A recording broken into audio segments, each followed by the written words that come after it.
ఫడ్నవీస్ అవ్వచ్చు.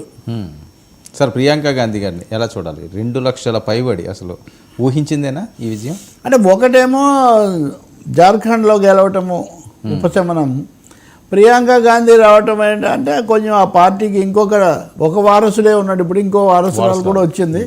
రెండోది తెలంగాణలో ముఖ్యంగా తెలుగు రాష్ట్రాల్లో ఇందిరాగాంధీ లాగా ఉంటారు, ప్రియాంక గాంధీ కొంచెం ఆమె వస్తే బాగుంటుంది, గ్రేస్ వస్తుంది, కరిస్మాటిక్గా ఉంటారని ఒక అభిప్రాయం ఉండేది. నిజానికి ముఖ్యమంత్రి రేవంత్ రెడ్డి ఆ విషయంలో చొరవ కూడా తీసుకున్నారు, కొంచెం ఎక్కువగా ప్రియాంకను రప్పించడం, సభల్లో పాల్గొనేట్టు చేయడం, ఆమె కూడా వచ్చి అందరూ నన్ను ఇందిరమ్మ ఇందిరమ్మ అంటున్నారని చెప్పడం ఈ సెంటిమెంట్ అంతా.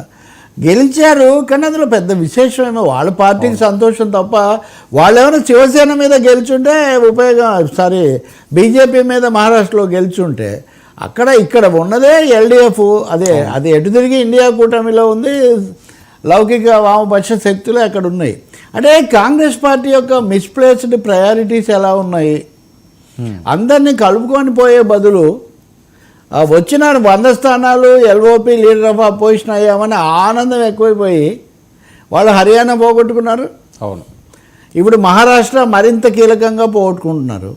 కాబట్టి ప్రియాంక గెలవడం అన్నది తప్పకుండా వాళ్ళకు ఉత్సాహం కలిగించే విషయమే, కానీ రాజకీయ బలాల పొందికను కానీ ఏం మార్చదు.